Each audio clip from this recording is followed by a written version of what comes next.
Hello and welcome back to another episode of The Apex. Before we jump into today's episode with Patrick Peter, just a quick announcement on my side. Custodian, which is the business that powers this podcast, has just launched car insurance designed for enthusiasts. So if you're an existing Custodian user, you can apply for car insurance directly through the platform 24/7. And if you're not yet a Custodian user, sign up and check it out.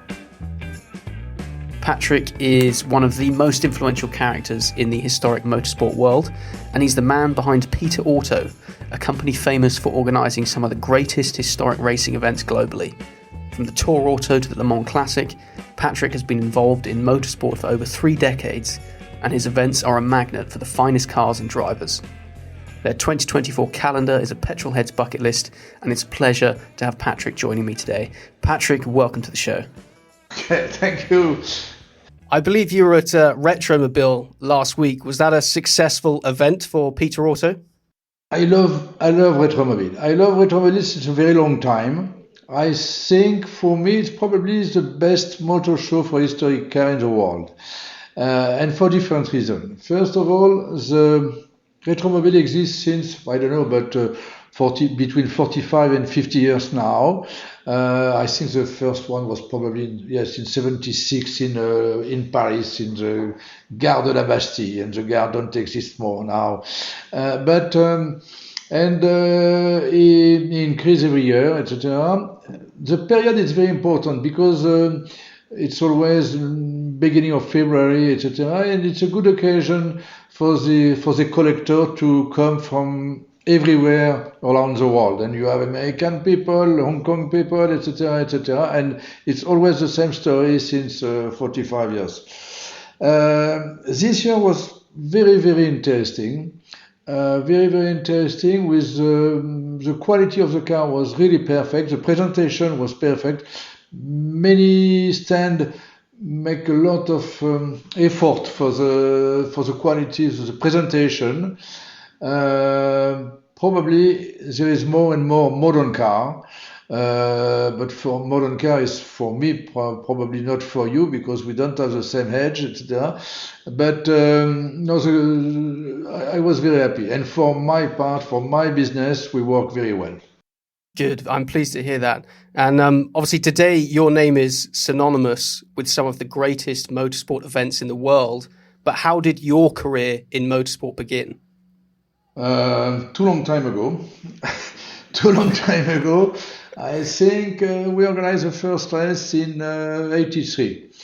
In 83, in fact, with my wife, we had a public relation agency, and an organizer asked us to help him to find. It's always the same problem, all the organizers need sponsor because they need money, and they ask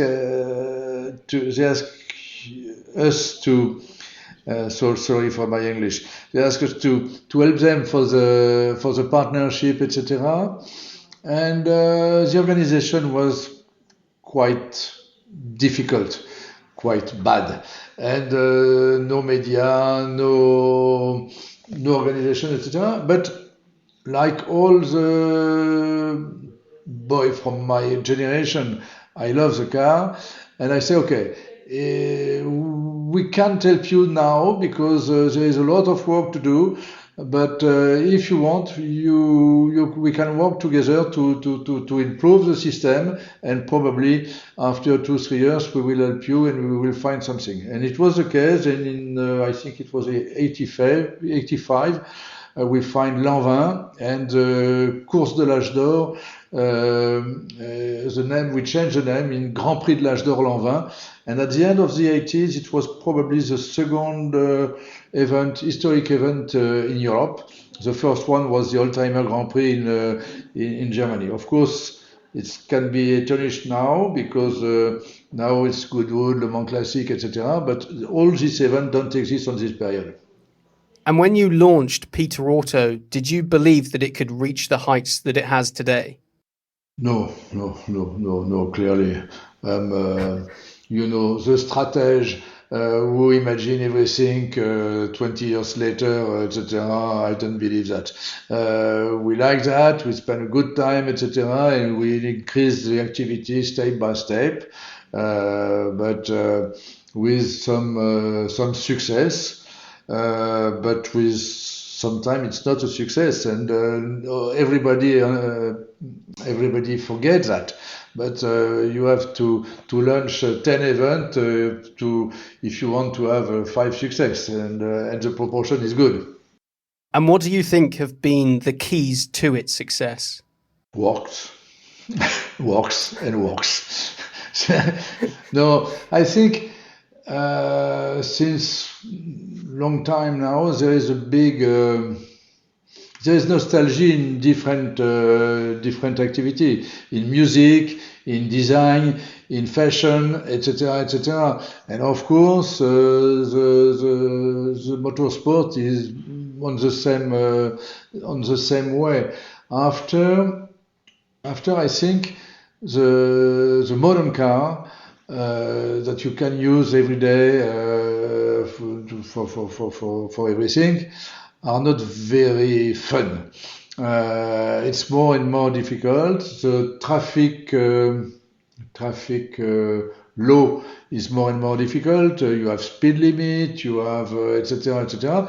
And if you love to drive, there is no solution. It's a racetrack, and if you don't go into the racetrack, it's also historic car, because with historic car, when you drive at 100 kilometer per hour, it's more. There is more. How do you say? Sensation. It's more fun as 200 kilometer with a modern car. And obviously, you alluded to it there. The motorsport industry has evolved significantly over the years. What do you foresee as the future trends in historic racing? Yes, I was involved the modern motorsport in 1994, between 94 and 96. With Jürgen, Barth and Stéphane Ratel, we organized the BPR, for example. After, with the ACO, the organizer of the 24-hour, we organized the Le Mans Series, which is the WEC now. And I know very well the modern motorsport. To be honest, I'm not sure to love it like I did. Because it's more and more, like all the other sports, it's more and more professional. The spirit is more and more difficult. Everybody wants to be a world champion, and I'm not sure it's what I like. But to come back to the historic car, I think first, the apparition of the electronic will be a real problem for the future for different cars. I think that quite everything is collectible until 90, 95, something like that. After, it will be probably difficult. After, in each country, there is many important ecologist lobby, ecologist party, etc., etc., and everybody need to reduce the emission, etc., etc. And for us, we are very happy because we start. I think we was probably the first one to did that last year. It was in Le Mans Classic in July, and it was just a test, but we provide sustainable fuel for 30% of the grid, which is a big figure because it's probably 200 cars or something like that, and it works very well. And we want to do that this year with the Toronto, with the other race, etc. The problem is now the quantity are not in-house for everybody, but the target is in 2, 3, 4 years maximum to provide that for everybody, and it will be mandatory. And with that, I think we don't have a position for the motor racing if we have that. Interesting. And Obviously, Goodwood have mandated sustainable fuels for the revival. So you're saying that's something that you will have to do for the Le Mans Classic? Yes, yes, but I'm sure, the organizers are not completely stupid. They say we race like that, etc. We are in an environment and we need to find the solution. And I'm sure we find the solution. We find a part of the solution in Le Mans Classic, and it's normal. They did the same in Goodwood, etc. And I'm sure all the biggest organizers will do the same. Yeah. And your events showcase a wide variety of historic racing cars. How do you go about selecting the cars that participate? And are there any specific criteria or qualities that you're looking for? First of all, for event with a big story like Le Mans, for example, or the Tour Auto, there is an eligible list, and it's always the same story. It's the same. It's a car who race in period during the event, etc., etc. And for example, we are very happy to receive a D-Type Jaguar in Le Mans Classic, but D-Type Jaguar will be not eligible for the Tour Auto because they never race in period. But the C-Type is okay. This is the first point. After, for the race, we need an HTP. HTP, this is the paper for the car, and it's important because all the collectors from Germany, Italy, UK, France, etc., are in the same rule with the Appendix K of the FIA, and that's important because without this paper, one car will have 30 horsepower or more as the other, etc., etc. It's not normal. After, when we present an event like Tour Auto, Le Mans Classic, and all the other, we need a maximum type of different car because there is some very reliable car, very interesting car, etc. But if you have 50 cars on the same type, it's not very interesting for the spectator. We need a diversity of the model. We need a quality for the presentation, etc. And after there is the driver, and we give a big priority to the owner. We don't like too much professional drivers. We have very good friend with a professional driver, etc. But in any case, a professional driver will be always quicker as an amateur. And who pays the car, who pay everything, etc. It's the amateur. It's why we need to give a priority to the amateur. My personal favorite is your Group C series, which I believe is one of your most popular racing series. Why do you think these cars and that era are so loved?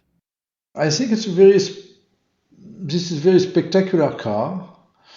I love that. Unfortunately, it's very difficult. It's very difficult because this is real prototype, and when you broke something, you never have the spare part, and you need to rebuild everything, and sometimes you need 3 months, 6 months, 1 year, etc.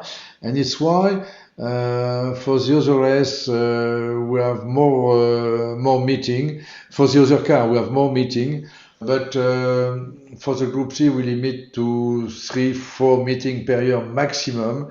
And to be honest, we are not completely happy with the size of the grid. Sometimes we have a grid with between 15 cars. It's not enough. We need 25, 20 cars. Everybody come to Le Mans because Le Mans is the race for the Group C, but it's sometimes difficult. But we push, we want to increase that. And on the Le Mans Classic in particular, it's a crowning jewel in the motorsport calendar. What are some of the greatest challenges when it comes to organising an event of that magnitude? There is a lot of difficulty. But now I think this year we attract 235,000 spectators or something like that. But we need to remember when we launched it in 2002, it was just 200,000 less. It was just 30,000. It was a nightmare for the economical aspect, but it was easier to organize. But no, Le Mans, to be serious, Le Mans, it's difficult because the long track is not a permanent racetrack. And we need to close the road, and we need to explain to everybody, because there is a lot of shop along the Unodir Strait, etc. And we need to meet the people and say, oh, I'm so sorry, but we want to play with some car till this day, and you have to close. And you have 200 people in your shop, but it's impossible to work for you. And I can tell you, it's not so easy. It's why we do it every other year, and it will carry on like that. Many people ask me why it's not every year, and I don't know, but in the future, in 50 years, I don't know, but during the next edition, it will be always every other year. And how did you manage to convince the authorities to let you use the public road? First of all, before it exists, not Le Mans Classic, but for other races, the ACO, the club, did some race. It was very easy, with some friend. Saturday morning, you close the road and you say, "Oh, today there is no traffic," and you go on the right, you go on the left. Now you can imagine it's more difficult.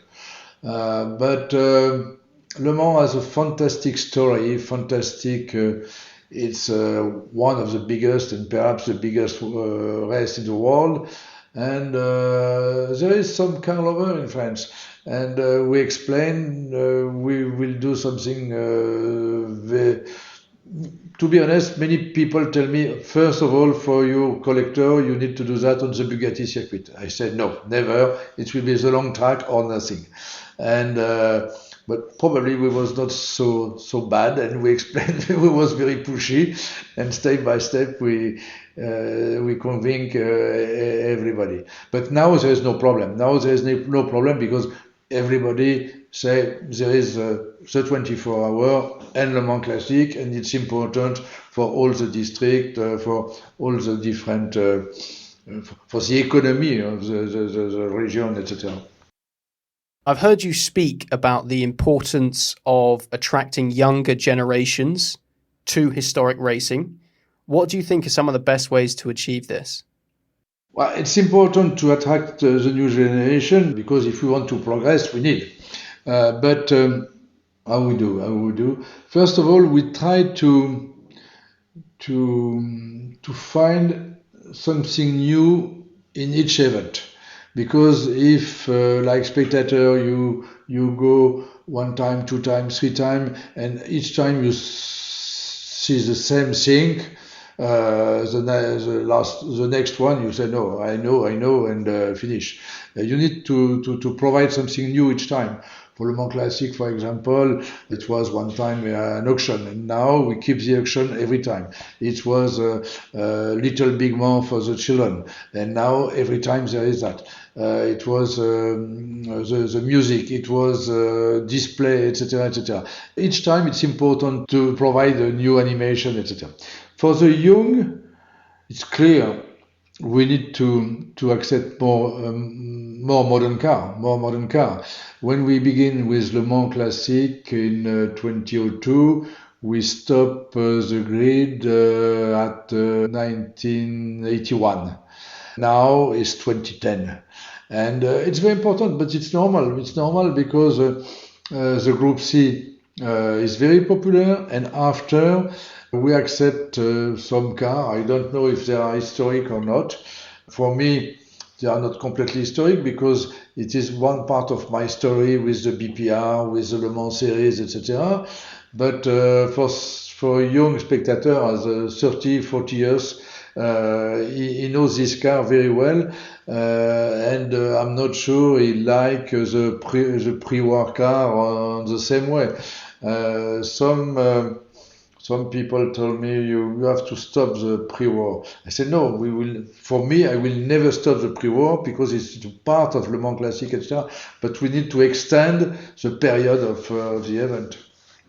And you also organise rallies and concours events as well as circuit racing. Do you find that these events attract different personalities, and is there a different mindset for each one? For me, I prefer the race and the rally. I prefer the race and the rally because I prefer the sport, I prefer it's more active, etc. But with the value of the car now, it's very difficult to attract people with very high level car in a rally or in a racetrack because they don't want to have a crash with a very expensive car, etc., etc. And it's why we launch Chantilly Elegance Richard Mille in 14, I think. Yes, in 2014. And now I think it's probably one of the big concours. But the American people, for example, love the concours. And we try to do a different concours. It's not just a concours, but another time there is many animation around that, and we provide many things for the family. It's not just for the how do you say passionate, the people who how do you say that passionate. Yes. Well, yeah, okay. But sometimes the wife are not so passionate, and they prefer to look something different, etc. And it's why in Chantilly we provide game for the children, animation for the ladies, visit, etc., etc.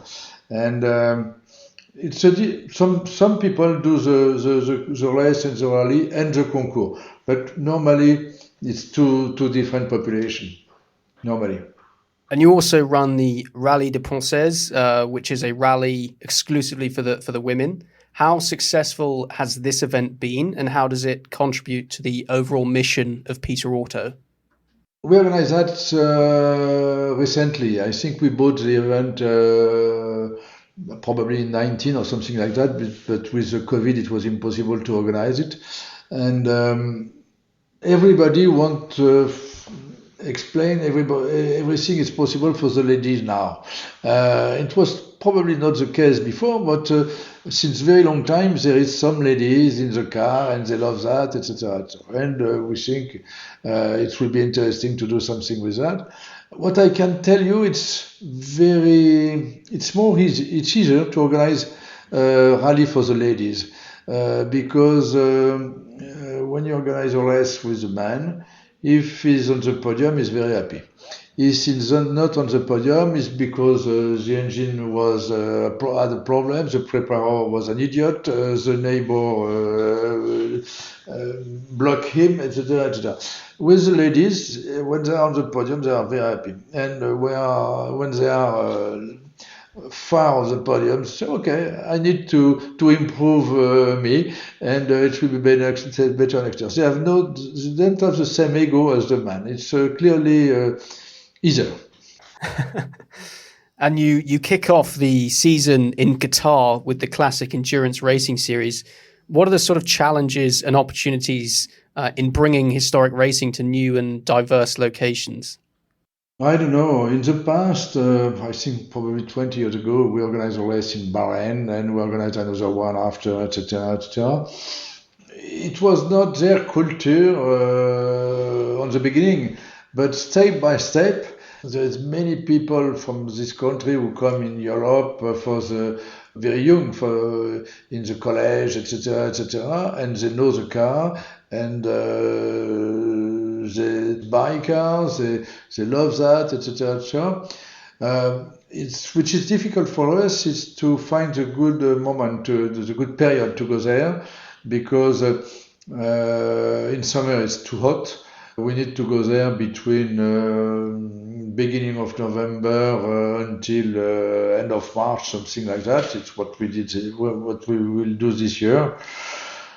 It will be never like in Europe, or perhaps in a very long time, but in Europe we have Nürburgring, Silverstone, Le Mans, the big race, Monza, etc., etc. They don't have that, but probably Doha, Bahrain, Abu Dhabi, for the young people, will be on the same level as Monza and Nürburgring was for us. No, I think it will increase step by step. Now there is a Formula One everywhere, all this country, and I think it will increase. It will increase. To finish the interview, I was just going to ask you some quick fire questions, so you can just give me quick answers to these ones, and they're all pretty light-hearted. What is your favorite era of motorsport? For the period, I don't have period. I like everything. I don't like really the actual period, but clearly, sometimes it's pre-war, after is post-war. It's like the brand. There is good and bad in each brand, and sometimes you love one type of car, and you bought it or you try it, and after 2 kilometers, it's not what I think, etc., and you change. No, I have no brand and no period. Okay. And for the driver, it's very difficult. I'm not. I don't have autograph, etc., etc. For me, but no. Somebody like Jackie Hicks is somebody fantastic for me, because he did motorcycle, he did touring car, he did GT car, he did prototype, he did Formula One, he did everything, and off-road, and everywhere he was on the top. And but it's difficult to find this type of driver now, because they are concentrated on one type of race, of grid, etc., etc. After, there is many fantastic drivers. And there are some incredible circuits on your events calendar: Paul Ricard, Spa, Le Mans. What is your favorite circuit? It's difficult to tell you something different as Le Mans. No, it's fantastic. It's a fantastic long track. The long track is fantastic, the story is fantastic, and the atmosphere is fantastic. After, of course, Spa is exceptional, and he has a big advantage. He's open all the year, but Le Mans, sure. And if you could only have 3 cars in your garage, what would they be? I think it will be in pre-war Alpha HC 2.3, probably long chassis, Le Mans car. It's good for the rest, but it's also good for my grandchildren. They can come with me. Probably 250 short wheelbase Ferrari, and McLaren F1. McLaren F1, because with the BPR we organized the race for this type of car, and it's a fantastic car. It's a small car, very powerful, etc. But it was a road car, and perfect. Alpha, Ferrari, and McLaren. If you have some idea to help me in this way, I will be very happy. I'll see what I can do. Thank you very much for your time, Patrick. That was fantastic to speak with you. Thank you. Thank you. Bye-bye.